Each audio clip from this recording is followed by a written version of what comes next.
ET watch ലിസ്റ്റിലേക്ക് സ്വാഗതം.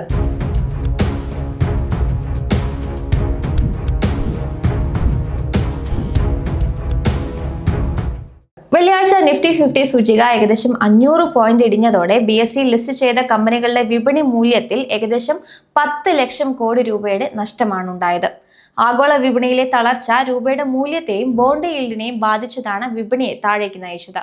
വെള്ളിയാഴ്ച 490 പോയിന്റ് ഇടിഞ്ഞ നിഫ്റ്റി 22,800 എന്ന നിലവാരത്തിന് തൊട്ടു മുകളിലായാണ് വ്യാപാരം അവസാനിപ്പിച്ചത്. സൂചിക തുടർച്ചയായ 5ാം ആഴ്ചയാണ് നഷ്ടം രേഖപ്പെടുത്തുന്നത്. ഇതിനു മുൻപ് കഴിഞ്ഞ വർഷം ജൂലൈ ഓഗസ്റ്റ് മാസങ്ങളിലാണ് തുടർച്ചയായി 6 ആഴ്ച സൂചിക ഇടിഞ്ഞ സാഹചര്യമുണ്ടായത്. വിപണിയുടെ ഈ ഇടിവിനിടയിൽ നല്ല കമ്പനികളെ കണ്ടെത്താൻ ശ്രമിക്കുക എന്നതാണ് നിക്ഷേപകർക്ക് ചെയ്യാൻ സാധിക്കുന്നത്. ഇടിയുന്ന ഓഹരികളിൽ അപകടമാണോ അവസരമാണോ എന്നത് വിലയിരുത്തുക. അത്തരത്തിൽ അടുത്ത ആഴ്ച നമുക്ക് വാച്ച് ലിസ്റ്റിൽ ഉൾപ്പെടുത്താൻ സാധിക്കുന്ന 2 ഓഹരികളെ പരിചയപ്പെടാം. ആദ്യത്തെ ഓഹരി ജെയിൻ റിസോഴ്സസ് ആണ്. 2022 സ്ഥാപിതമായ ജെയിൻ റിസോഴ്സസ് റീസൈക്ലിംഗ് അതിന്റെ അനുബന്ധ സ്ഥാപനങ്ങളും ഫെറസ് ഇതര ലോഹങ്ങൾ അഥവാ നോൺ ഫെറസ് മെറ്റൽ പുനരുപയോഗം ചെയ്യുന്നതിലും ലെഡ്, കോപ്പർ, അലുമിനിയം അലോയ്കൾ നിർമ്മിക്കുന്നതിലും വൈദഗ്ധ്യം നേടിയവരാണ്. കമ്പനിയുടെ ലെഡ് ഇൻഗോട്ടുകൾ ലണ്ടൻ മെറ്റൽ എക്സ്ചേഞ്ചിൽ രജിസ്റ്റർ ചെയ്തവയാണ്. ഇത് അന്താരാഷ്ട്ര ഗുണനിലവാരം ഉറപ്പാക്കുന്നുണ്ട്. കൂടാതെ കമ്പനി ഫെറസ് ഇതര ലോഹങ്ങളുടെയും ചരക്കുകളുടെയും വ്യാപാരവും നടത്തുന്നു. 16,010 കോടി രൂപ മാർക്കറ്റ് ക്യാപ്പുള്ള ഈ കമ്പനിയുടെ ഓഹരി വില നിലവിൽ 464 രൂപയാണ്. കമ്പനിയുടെ ലാഭക്ഷമത ROE 39%, ROC 27% എന്നിവ മികച്ച നിലവാരത്തിൽ തുടരുന്നുണ്ട്. ഇത് നിക്ഷേപകർക്ക് മികച്ച വരുമാനം നൽകുന്നു എന്ന് സൂചിപ്പിക്കുന്നു. ഓഹരിയുടെ വിലയും ലാഭവും തമ്മിലുള്ള അനുപാതമായ PE റേഷ്യോ 47 ടൈംസ് ആണ്. ഇത് ഇൻഡസ്ട്രി ശരാശരിയേക്കാൾ കൂടുതലാണെങ്കിലും കമ്പനിയുടെ വളർച്ചാ സാധ്യതയെ സൂചിപ്പിക്കുന്ന പെഗ് റേഷ്യോ 0.49 ആണ്. അതിനാൽ തന്നെ ഓഹരി വില അമിതമല്ലെന്ന് കരുതാം. കടബാധ്യതയുടെ കാര്യമെടുത്താൽ കമ്പനിക്ക് 1,220 കോടി രൂപയുടെ കടമാണുള്ളത്. അതിന്റെ ഡെപ്റ്റ് ടു ഇക്വിറ്റി റേഷ്യോ 0.9 ആണ്. ഇത് സാധാരണയായി സുരക്ഷിതമായ പരിധിക്കുള്ളിൽ തന്നെയാണ്. കമ്പനിയുടെ ലാഭത്തിൽ നിന്ന് പലിശ തിരിച്ചടയ്ക്കാനുള്ള ശേഷി അഥവാ ഇൻട്രസ്റ്റ് കവറേജ് റേഷ്യോ 6.26 എന്ന മികച്ച നിലയിൽ തുടരുന്നു. കൂടാതെ കമ്പനിയുടെ ഉടമസ്ഥർക്ക് 73.6% ഓഹരി പങ്കാളിത്തമുണ്ട് എന്നത് സ്ഥാപനത്തിലുള്ള അവരുടെ വിശ്വാസത്തെ കാണിക്കുന്നു. നിലവിൽ കമ്പനി ലാഭവിഹിതം നൽകുന്നില്ല, പകരം ലാഭ ബിസിനസ് വളർച്ചയ്ക്കായി പുനർനിക്ഷേപിക്കുകയാണ് ചെയ്യുന്നത്. ഓഹരിയുടെ ടെക്നിക്കൽ അനാലിസിസ് ഇനി ശിവദേവ് വ്യക്തമാക്കും. നമസ്കാരം. നമ്മളിവിടെ ജെയിൻ റിസോഴ്സ് റീസൈക്ലിംഗ് ഈ ഒരു സ്റ്റോക്കിൻ്റെ ഡെയിലി ടൈം ഫ്രെയിമിലുള്ള ചാർട്ടാണ് ഓപ്പൺ ആക്കിയിരിക്കുന്നത്. നമുക്കിവിടെ ആദ്യം ലെവൽസ് ഒന്ന് നോക്കാം. ഓൾറെഡി നമ്മളിവിടെ മാർക്ക് ചെയ്തിട്ടുണ്ട്. ഇവിടെ നമുക്കറിയാം ഈ ഒരു സ്റ്റോക്ക് ഒരു കൺസോൾട്ടേഷനിലായിരുന്നു ഏറെക്കാലം ഉണ്ടായിരുന്നത്. തുടർച്ചയായ കൺസോൾട്ടേഷന് ശേഷം ഈ ഒരു ലെവലിൽ നിന്നാണ് ഒരു സ്ട്രോങ് ആയിട്ടുള്ള ഒരു ഗ്രീൻ ക്യാൻഡിൽ ഫോം ചെയ്ത് ഫെബ്രുവരി 25 ഓൺവേർഡ്സ് ആണ് ഒരു അപ് ട്രെൻഡ് സ്റ്റാർട്ട് ചെയ്തിരിക്കുന്നത്. ആ സമയത്ത് ഒരു ചാനൽ ഫോം ചെയ്തു. കൃത്യമായിട്ട് ആ ഒരു ചാനലിനെ റെസ്പെക്റ്റ് ചെയ്തിട്ടാണ് സ്റ്റോക്ക് മുകളിലേക്ക് പോകുന്നതെന്ന് കാണാം. ഇപ്പോഴും ആ ഒരു ചാനൽ ബ്രേക്ക് ചെയ്തിട്ടില്ല. പുറത്തേക്ക് അല്ലെങ്കിൽ താഴേക്ക് മുകളിലേക്കൊന്നും ബ്രേക്ക് ചെയ്തിട്ടില്ല. ആ ചാനലിനെ റെസ്പെക്റ്റ് ചെയ്തുകൊണ്ട് തന്നെയാണ് സ്റ്റോക്ക് പോകുന്നത്. അതുകൊണ്ട് തന്നെ വരും ദിവസങ്ങളിൽ നമുക്ക് ഈ ചാനലിൻ്റെ ഈ ഒരു ഫസ്റ്റ് അപ്പർ ലൈൻ നമുക്ക് റെസിസ്റ്റൻസ് ആയിട്ട് എക്സ്പെക്റ്റ് ചെയ്യാം. അതേപോലെ തന്നെ താഴെ സപ്പോർട്ടുള്ള ഏരിയ നമുക്ക് മാർക്ക് ചെയ്യാം. ഇവിടെ നമ്മൾ നോക്കുമ്പോൾ ഈ ലാസ്റ്റ് ഫ്രൈഡേ ഫോം ചെയ്തത് ഒരു എൻഗൾഫിംഗ് ക്യാൻഡിലാണ്. അതിന് മുമ്പുള്ള 2 ദിവസത്തെ ക്യാൻഡിൽസിനെ അവിടെ എൻഗൾഫ് ചെയ്യപ്പെട്ടു. ഈ ഒരു ദിവസം നമ്മൾ നോക്കുമ്പോൾ മാർച്ച് 23 ഈ ഒരു സ്റ്റോക്ക് ആ ഒരു ട്രെൻഡ് ലൈന് താഴേക്ക് പോകാൻ നോക്കിയെങ്കിലും സ്ട്രോങ് ആയിട്ടുള്ളൊരു ലോവർ റിജക്ഷൻ വന്നു, ഡിമാൻഡ് വന്നു, ചാനലിലേക്ക് തന്നെ തിരിച്ച് കയറിയതായിട്ട് നമുക്ക് കാണാം.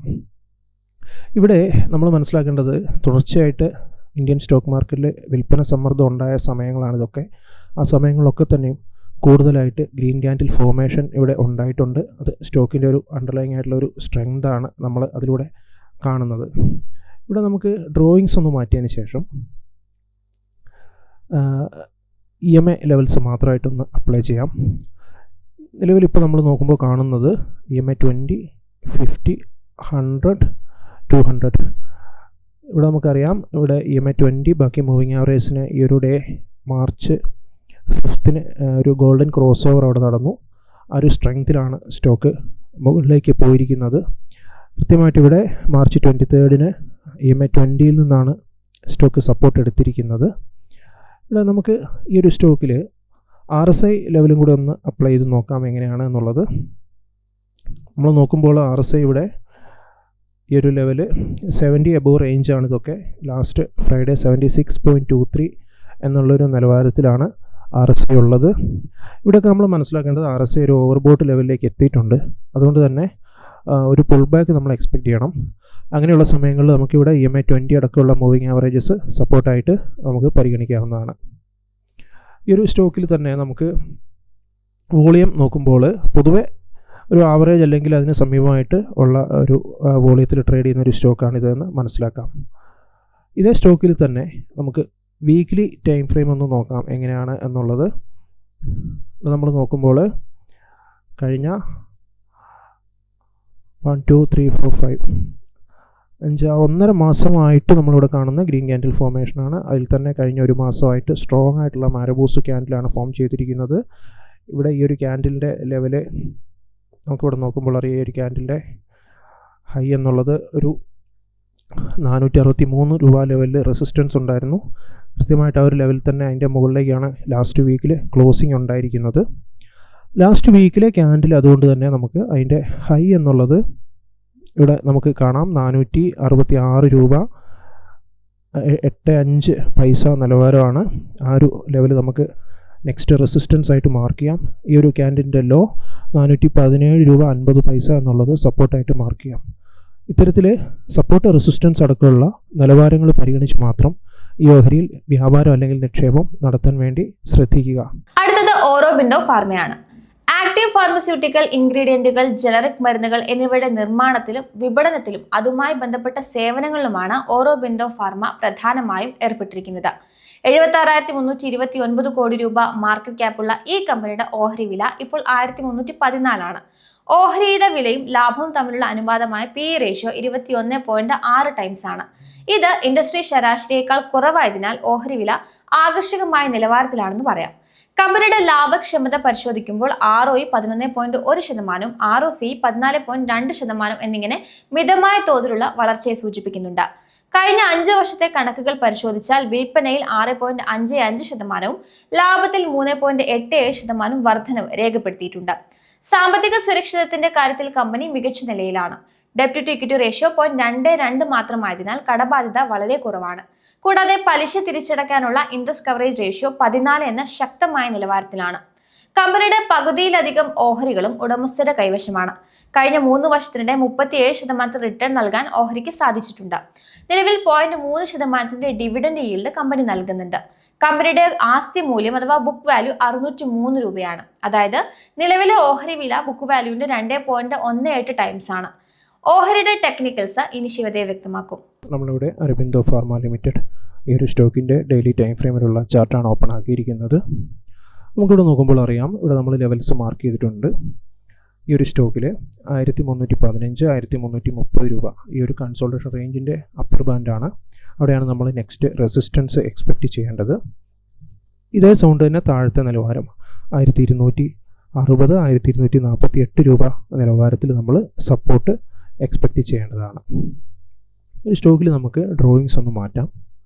അതിനുശേഷം മൂവിങ് ആവറേജ് ഒന്ന് അപ്ലൈ ചെയ്യാം. ആദ്യം നമുക്ക് EMA 5 ആണ് ഇവിടെ അപ്ലൈ ചെയ്യുന്നത്. നമ്മൾ നോക്കുമ്പോൾ ലാസ്റ്റ് വീക്കിൽ നമുക്കിവിടെ അറിയാം EMA 5 ആണ് സ്റ്റോക്കിൽ സപ്പോർട്ട് കൊടുത്തിട്ടുള്ളതെന്ന് കാണാം. ആ ഒരു ലെവലിന് താഴേക്ക് വന്നപ്പോൾ സ്ട്രോങ് ആയിട്ടുള്ളൊരു ലോവർ റിജക്ഷൻ ഉണ്ടായി. ലാസ്റ്റ് ഫ്രൈഡേ ആണെങ്കിലും EMA 5 സ്റ്റോക്കിൽ സപ്പോർട്ട് കൊടുത്തിരിക്കുന്നതായിട്ട് ഇവിടെ വിസിബിൾ ആണ്. അടുത്തതായിട്ട് നമുക്ക് EMA 21 കുറച്ചും കൂടെ ലെങ്ത് ഉള്ള ഒരു മൂവിങ് ആവറേജ് ആണ്. അതാണ് നമ്മളിവിടെ അപ്ലൈ ചെയ്തിരിക്കുന്നത്. EMA 21 എന്നുള്ളത് റെഡ് ലൈനാണ്. അപ്പോൾ നമ്മൾ നോക്കുമ്പോൾ അറിയാം ഇവിടെ ഈ ഒരു EMA 5 അതേപോലെ EMA 21 ഇതിൻ്റെ ഇൻ ബിറ്റ്വീൻ ഈ ഒരു സോൺ സ്റ്റോക്കിൽ സപ്പോർട്ടായിട്ട് ആക്ട് ചെയ്യുന്നതായിട്ട് നമുക്ക് കാണാം. ഇവിടെ ഈ ഒരു ഡേ മാർച്ച് 24 ഈ ഒരു റെഡ് ക്യാൻഡിൽ നമ്മൾ നോക്കുമ്പോൾ അറിയാം കൃത്യമായിട്ട് EMA 5 താഴേക്ക് സ്റ്റോക്ക് ഇറങ്ങിയെങ്കിലും EMA 20 അവിടെ സപ്പോർട്ടായിട്ട് ആക്ട് ചെയ്തു. അതുകൊണ്ട് തന്നെ വരും ദിവസങ്ങളിൽ നമുക്ക് ഈ ഒരു മൂവിങ് ആവറേജസ് ലൈവ് മാർക്കറ്റിൽ അപ്ലൈ ചെയ്ത് നോക്കാവുന്നതാണ്. ഇനി നമുക്ക് മൂവിങ് ആവറേജസ് ഒന്ന് ഹൈഡ് ചെയ്തതിന് ശേഷം പിവറ്റ് ലെവൽസ് ഒന്ന് അപ്ലൈ ചെയ്യാം. പൊതുവെ ലൈവ് മാർക്കറ്റിലാണ് പിവറ്റ് ലെവൽസ് നമ്മൾ മാർക്ക് ചെയ്യാറുള്ളത്. എങ്കിലും നമുക്കതിൻ്റെ ഒരു സപ്പോർട്ട് അറിയാൻ വേണ്ടിയിട്ടാണ് ഇപ്പോൾ ഇവിടെ ഇത് അപ്ലൈ ചെയ്യുന്നത്. ഈ ഒരു കഴിഞ്ഞ 1-2 ആഴ്ചയായിട്ട് കൃത്യമായിട്ട് പിവറ്റ് ലെവൽ സ്റ്റോക്കിൽ സപ്പോർട്ട് കൊടുത്തിരിക്കുന്നതായിട്ട് നമുക്കിവിടെ കാണാം. ആ ഒരു പിവറ്റ് ലെവലിൻ്റെ മുകളിൽ ബാൻഡിൽ നിന്ന് തന്നെയാണ് സ്റ്റോക്കിൽ റെസിസ്റ്റൻസ് ഉണ്ടായിട്ടുള്ളത്. ഏത് ടൈം ഫ്രെയിമിൽ വേണമെങ്കിലും നമുക്ക് സെയിം പിവറ്റ് ലെവൽ അപ്ലൈ ചെയ്ത് നോക്കാവുന്നതാണ്. അടുത്തതായിട്ട് നമുക്ക് ഈ ഒരു സ്റ്റോക്കിൽ ഫിബ് ലെവൽസ് ഒന്ന് മാർക്ക് ചെയ്ത് നോക്കാം എങ്ങനെയാണ് എന്നുള്ളത്. പൊതുവേ ഫിബ് ലെവൽസ് എല്ലാ സ്റ്റോക്കിലും വളരെ ബ്യൂട്ടിഫുള്ളായിട്ട് ഒരു സ്ട്രക്ചർ നമുക്ക് തരാറുണ്ട്. നമ്മൾ നോക്കുമ്പോൾ കൃത്യമായിട്ട് ഫിബ് ലെവലിലെ ഈ ഒരു സ്റ്റോക്ക് റെസ്പെക്റ്റ് ചെയ്യുന്നതായിട്ട് കാണാം. ഇവിടെ 0.382 നിന്നാണ് സപ്പോർട്ട് എടുത്തിട്ട് ഈ ഒരു ഡേ മാർച്ച് 10 സ്റ്റോക്ക് മുകളിലേക്ക് പോയത്. പിന്നീട് താഴേക്ക് വന്നെങ്കിലും 0.236 സപ്പോർട്ട് കൊടുത്തു. പക്ഷേ മാർക്കറ്റിൽ സെല്ലിംഗ് പ്രഷറൊക്കെ ഉണ്ടായ സമയത്ത് ആ ഒരു ലെവൽ ബ്രേക്ക് ചെയ്തു. വീണ്ടും താഴെ വന്നപ്പോൾ 0.382 സ്ട്രോങ് ആയിട്ടുള്ളൊരു സപ്പോർട്ടായിട്ട് ആക്ട് ചെയ്തു. പിന്നെയും മുകളിലേക്ക് പോയി ലാസ്റ്റ് വീക്കിലൊക്കെ 0.236 നിന്നാണ് സ്റ്റോക്ക് സപ്പോർട്ട് എടുത്തിട്ടുള്ളത്. സ്ട്രോങ് ആയിട്ടുള്ളൊരു ലോവർ റിജക്ഷനൊക്കെ ഉണ്ടായിരിക്കുന്നത് ആ ഒരു ഏരിയയിൽ നിന്നാണ്. ഫിബ് ലെവലിൻ്റെ അപ്പർ ബാൻഡിൽ നിന്നാണ് സ്റ്റോക്കിൽ റെസിസ്റ്റൻസ് ഉണ്ടായിട്ടുള്ളത്. ഇനി നമുക്ക് ഈ ഒരു സ്റ്റോക്കിൽ വീക്ക്ലി ക്യാൻഡിൽസ് എങ്ങനെയാണ് ആക്ട് ചെയ്യുന്നത് എന്ന് നോക്കാം. ഇവിടെ നമുക്ക് വീക്ക്ലി ലെവൽ ടൈം ഫ്രെയിമാണ് നമ്മൾ അപ്ലൈ ചെയ്തിരിക്കുന്നത്. ഒരുപാട് നാൾ കൺസോൾട്ടേഷനിലേക്ക് വന്നൊരു സ്റ്റോക്കാണിത് നമുക്ക് കാണാം. അതിനുശേഷം ഈ ഒരു ഫെബ്രുവരി 23 ആ ഒരു വീക്കിലെ ക്യാൻഡിലാണ് സ്ട്രോങ് ആയിട്ടുള്ള ഒരു അപ് ട്രെൻഡ് സ്റ്റാർട്ട് ചെയ്തത്. പിന്നീട് തുടർച്ചയായ ആഴ്ചകളിൽ സ്റ്റോക്ക് മുകളിലേക്ക് പോയി. ലാസ്റ്റ് 2 വീക്സ് നോക്കുമ്പോഴും സ്ട്രോങ് ആയിട്ടുള്ളൊരു ലോവർ റിജക്ഷൻ കാണാം. അത് അണ്ടർലൈങ് ആയിട്ടുള്ളൊരു ഡിമാൻഡിൻ്റെ സൂചനയാണ്. ലാസ്റ്റ് വീക്ക് ക്യാൻഡിലിൻ്റെ ഹൈ നമ്മൾ നേരത്തെ ഡെയിലി ടൈം ഫ്രെയിമിൽ മാർക്ക് ചെയ്ത ഏരിയ തന്നെയാണ്. ഈ ഒരു ഹൈ 1330 രൂപ, അതേപോലെ തന്നെ ലോ 1255 രൂപ നമുക്ക് വീക്ക്ലി ക്യാൻഡിലും സപ്പോർട്ട് അതേപോലെ റെസിസ്റ്റൻസ് ആയിട്ടൊക്കെ മാർക്ക് ചെയ്യാവുന്നതാണ്. ഇത്തരത്തിൽ സപ്പോർട്ട് റെസിസ്റ്റൻസ് അടക്കമുള്ള നിലവാരങ്ങൾ പരിഗണിച്ച് മാത്രം ഈ ഓഹരിയിൽ വ്യാപാരം അല്ലെങ്കിൽ നിക്ഷേപം നടത്താൻ വേണ്ടി ശ്രദ്ധിക്കുക. ജെയിൻ റിസോഴ്സസ് ഓറോബിന്ദോ ഓഹരികളുടെ ഫണ്ടമെന്റൽ ടെക്നിക്കൽ അനാലിസിസ് ആണ് ഇവിടെ വ്യക്തമാക്കിയത്. മറ്റോഹരികളുടെ വിശേഷവുമായി വാച്ച് ലിസ്റ്റിൽ വീണ്ടും കാണാം.